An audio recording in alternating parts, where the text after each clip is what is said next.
வணக்கம். மைசூர் சம்பிரதான சேரிட்டபிள் ட்ரஸ்ட்ல இருந்து பேசுறேங்க. மலேசியாவிலிருந்து நண்பர் ஒருவர், இளம் வயது பிரம்மச்சாரி, அற்புதமான கேள்வி கேட்டிருக்கிறார். நிறைய நண்பர்களுக்கு இந்த கேள்வி நல்ல ஒரு பதிலை கொடுக்கும் என்று நினைக்கின்றேன். குருவே, தர்மம் கர்மம் என்று சொல்லுகின்றார்கள். தர்ம கர்மத்தை பரிபாலிக்காமல்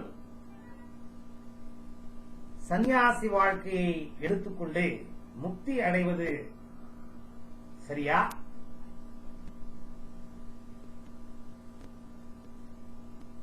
தர்ம கர்மங்களை செய்யாமல் சந்நியாசியாவது பாவம் இல்லையா? அற்புதமான கேள்வி, அற்புதமான கேள்வி. தலையில கரெக்டா நம்மளுக்கு வேலை பண்ண ஆரம்பிச்சிருக்கு ஆன்மீகம்.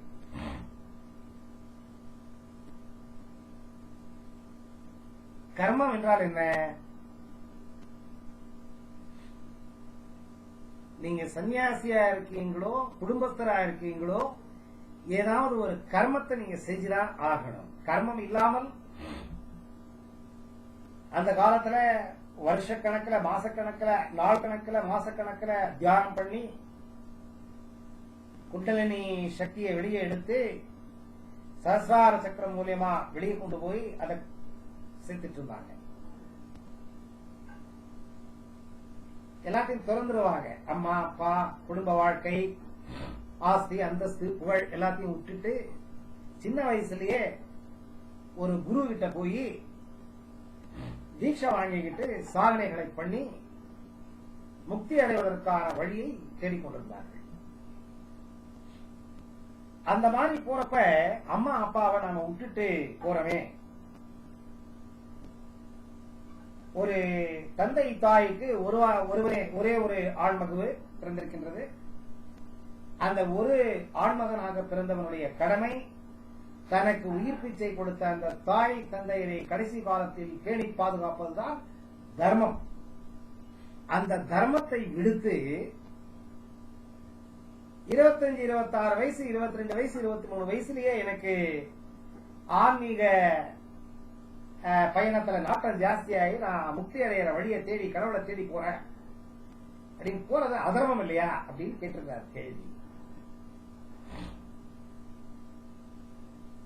கடவுள் என்ன பண்றாரு அப்படின்னு கேட்டீங்கன்னா, இந்த உலகத்துல கோடி கணக்கில், கோடி கோடி கோடி கணக்கில் உயிர்கள் இருக்கு.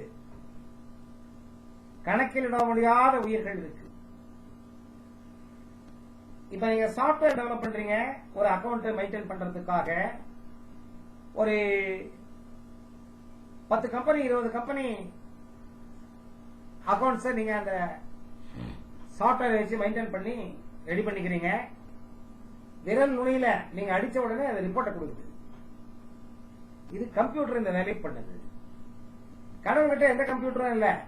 ஆனா ஒவ்வொரு உயிர் அது என்ன பண்ணுது? கர்மம், நல்ல கர்மம், கெட்ட கர்மம். இதனுடைய account credit, debit, Akashic records சொல்றோம். அங்க போய் எல்லாமே சேகரம். அந்த ரெக்கார்ட பார்த்து கடவுள் என்ன பண்றார்? உங்கள் உடல், உங்கள் உயிர் உங்க உடலை விட்டு பிரிய போகுது, ஆத்மா உடலை விட்டு பிரிய போகுதுங்கிறப்ப அவரு கம்பேர் பண்றார். எப்படி இந்த ஜோதிடர்கள் உங்க ஜாதகத்தை பார்த்து, பொண்ணு ஜாதகத்தை பார்த்து இந்த ஜாதகம் பொருந்துமா பொருந்தாதா, எவ்வளவு கூட்டங்கள் சேரி இருக்கு அப்படின்னு பாக்குறார் சாப்ட்வேர் வச்சுக்கிட்டு. அந்த மாதிரி எந்த விதமான சாப்ட்வேர் இன்ஜினியரும் தயார் செய்திருக்க முடியாத ஒரு சாப்ட்வேரை வச்சுக்கிட்டு கடவுள் கம்பேர் பண்ணி பாக்குறார். எந்த அம்மா அப்பா வயசுல இந்த ஆத்மாவை கொண்டு போய் விடலாம், எந்த அம்மா அப்பா இவன் பண்ண கர்மத்துக்கு தகுந்த மாதிரி கர்மம் பண்ணிருக்காங்க, அவனுடைய கர்மத்தை இவனுடைய கர்மத்தை மேட்ச் பண்ணி எப்படி ஜாதகத்தை மேட்ச் பண்றோம் அந்த மாதிரி ஜாதகத்தை மேட்ச் பண்ணி அங்க பொண்ணை கண்டுபிடிக்கிற மாதிரி இங்க ஒரு தாயுடைய கர்ப்பப்பைய கடவுள் கண்டுபிடிச்சி அது தகுந்த மாதிரி இந்த ஆத்மாவை கொண்டு போய் அந்த கர்ப்பத்துல, அந்த தாயினுடைய கர்ப்பத்துல கொண்டு போய் போடுறாங்க. எனக்கு தெரியாது, உங்களுக்கு தெரியாது, கடவுளுக்கு ஒருவருக்கு தான் தெரியும். நீங்க பண்ண கர்மங்கள் கரெக்டா இருந்ததுன்னா, இந்த தாய் தந்தை அப்படின்னு என்ன சொல்றோம், அவங்க பண்ண கர்மங்கள் கரெக்டா இருந்ததுன்னா கடைசி காலத்துல உங்க மகன் தர்மமா இருந்து தன்னுடைய கர்மத்தை பரிபாலித்து உங்களை காப்பாற்றுவான். நீங்க போன ஜென்மத்துல நியாயமா இருந்து நல்லவரா இருந்திருந்தீங்கன்னா உங்களுக்கு இந்த ஜென்மத்துல எல்லா கர்மமும் பக்குவமா நடக்கும். நீங்க போன ஜென்மத்துல தவறான கர்மம் பண்ணிருந்தீங்கன்னா அதனுடைய பனிஷ்மெண்ட் தான் உங்க மகன். உங்க மகனுக்கு முக்தி கிடைக்குதோ முக்தி கிடைக்கலையோ, கண்டு மூடிக்கிட்ட வருஷக்கணக்கில் உட்கார்ந்துட்டு சும்மா சன்னியாசியாவே இருந்து செத்து போயிடுறானோ, இல்ல நிஜமாவே அவன் வந்து சாதனை பண்ணி அவனுக்கு முக்தி நிலை கிடைக்குதோ நமக்கு தெரியாது. ஆனா உங்களை விட்டு பிரிஞ்சு போற மாதிரி கடவுள் பண்ணிடுவார். அந்த ஒரு எலிஜிபிலிட்டி இருந்தாதான் ஒரு ஒரு ஆண்மகனால் சன்னியாசி ஆக முடியும். ஒரு பெண்ணோ ஆணோ சன்னியாசி ஆக வேண்டும் என்றால் அவனுடைய பூர்வ ஜென்மத்தினுடைய கணக்குகளை சரிபார்த்து இந்த தாய் தந்தை உடலில் பிறந்து இத்தனாவது வயசுல அவன் வெளியே வரலாம் அப்படின்னு கணக்கு நிர்ணயிக்கப்பட்ட பின்னால் தான் அந்த ஆத்மா அந்த உடல் அந்த தாயினுடைய கர்ப்பத்தில் இருக்கிற அந்த கர்ப்பத்துக்குள்ள போய் சேருது, சிஸ்வா சேருது. அதனால அவன் பண்றது சரியா தப்பான நிர்ணயிக்கிறது நீங்களோ நானோ அல்ல. ஸ்ரீ ராகவேந்திர சுவாமிகள் அருமையான அழகான சுந்தரியான ஒரு மனைவி, இளம் வயது, ஒரு சின்ன குழந்தை இருக்கு. தன்னுடைய குரு கூப்பிட்டார் அப்படின்னு சொல்லிட்டு எல்லாத்தையும் விட்டுட்டு போயிடார். மகான் பிரகல்லாதனுடைய அவதாரம் அப்படின்னு சொல்றாங்க.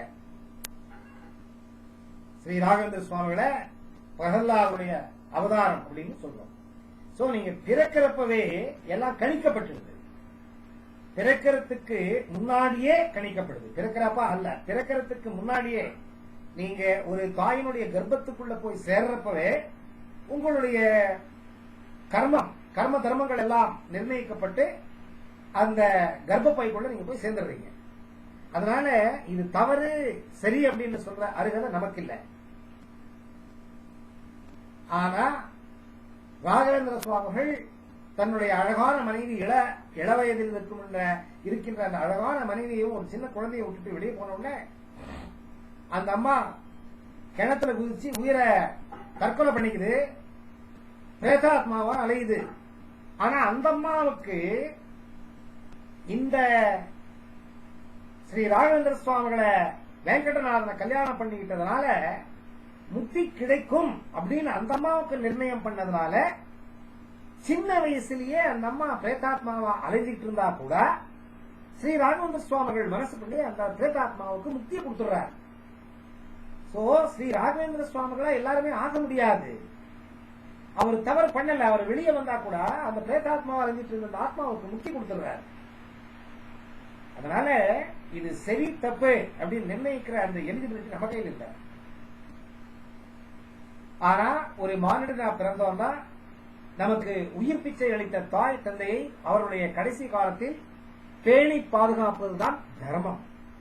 ஆனா அவங்க பண்ண புண்ணிய பாவ கர்மங்களுக்கு தகுந்தபடி அவங்க கூட இருந்து நீங்க அவங்களை காப்பாத்துறீங்களோ இல்ல சின்ன வயசுலயே நீங்க வீட்டை விட்டு வெளியே வந்து சன்னியாசி ஆறீங்களோ, இந்த நிர்ணயம் நீங்க கர்ப்பத்துக்குள்ள சிசுவா போறப்பவே தீர்மானிக்கப்படுது. அதனால நீங்க கூட இருந்து, அதாவது உங்களுக்கு கர்ம பலன் முடிஞ்சிருந்து கர்ம முக்தி கிடைக்கிற நிலை வந்திருந்ததுன்னா 20, 21 வயசு, 8வது வயசு, 9வது வயசுல வெளியே வந்துருவீங்க. கர்ம முக்தி உங்களுக்கு முடியலன்னா நீங்க கல்யாணம் ஆகி 3 குழந்தை 4 குழந்தை பெற்றுக்கிட்டு நீங்க கஷ்டப்பட்டுக்கிட்டு இருக்கணுமே தவிர உங்களால முக்தி என்கிற நிலை அடைய முடியாது. சோ அதனால இதுல சன்னியாசி ஆனதால அவன் அம்மா அப்பாவை காப்பாத்தல, அதனால அவனுக்கு பாவம் வந்துருச்சுன்னு சொல்ல முடியாது. அவனுக்கு முக்தி நிலை கிடைக்குதுன்னு கடவுள் நிர்ணயம் பண்ணிருக்கிறதுனால அவனை வெளியே கூட்டு வந்து அவனை கடவுளாக்கிறார்.